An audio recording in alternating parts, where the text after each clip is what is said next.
গত ৩টি নির্বাচনে যারা নির্বাচনী অপরাধ করেছেন তাদের শাস্তির আওতায় আনা উচিত, এমনটা মনে করেন নির্বাচন ব্যবস্থা সংস্কার কমিশনের প্রধান বদিউল আলম মজুমদার। শুক্রবার রাজধানীতে এক আয়োজনে তিনি আরও বলেন, রাজনৈতিক দলগুলো কৌশলে জেতার চেষ্টা করলে সুষ্ঠু ভোট সম্ভব নয়। শুক্রবার সকালে সুষ্ঠু নির্বাচনের জন্য নির্বাচন কমিশন প্রার্থী ও নাগরিকদের ভূমিকা নিয়ে ছায়া সংসদের আয়োজন করে ডিবেট ফর ডেমোক্রেসি। প্রস্তাবের পক্ষে সরকারি দল হিসেবে ছিল কবি নজরুল সরকারি কলেজ, বিরোধী দলের ভূমিকা নেয় তেজগাঁও কলেজ।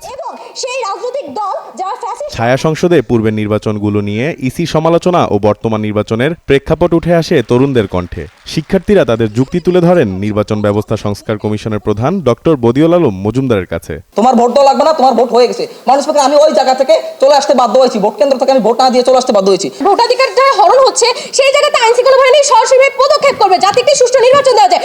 আয়োজনে জয়ী হন তেজগাঁ কলেজের শিক্ষার্থীরা। নির্বাচন সুষ্ঠু ও গ্রহণযোগ্য করতে 10 দফা সুপারিশ তুলে ধরেন আয়োজকরা। নির্বাচন ব্যবস্থা সংস্কার কাজ শেষ করে দ্রুত নির্বাচনী রোডম্যাপ ঘোষণা করা, জাতীয় নির্বাচন বিলম্বিত হলে পতিত সরকার দেশে ফিরে আসার যে সংখ্যা করা হচ্ছে সেই সংখ্যা যাতে না থাকে। বদিউল আলম মজুমদার বলেন, দেশের নির্বাচন ব্যবস্থার ভঙ্গুর করার জন্য দায়ী বিগত বিতর্কিত নির্বাচন কমিশন। যারা নির্বাচনী দায়িত্ব পালন করেছে গত 3টি নির্বাচনে, তারা কিন্তু এই নির্বাচনী অপরাধ করেছে। তাদেরকে বিচারের আওতায় আনা হয়নি এবং বিচারের আওতায় আনা উচিত। রাজনৈতিক দল যদি সদাচরণ না করে, তারা ছলে বলে ফলে কৌশল যদি নির্বাচনকে প্রভাবিত করার চেষ্টা করে, জেতার জন্য তারা বদ্ধপরিকর হয়, তাহলে কারো পক্ষে সুষ্ঠু নির্বাচন করা সম্ভবপর নয়।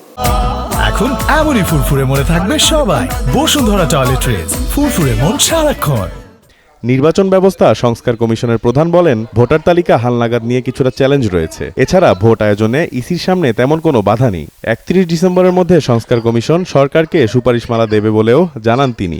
অস্বাভাবিক কিছু না ঘটে আমরা 31 ডিসেম্বরের মধ্যে দেওয়ার আকাঙ্ক্ষা আমাদের রয়েছে। ঋষাদ অর্ণব, নিউজ 24, ঢাকা।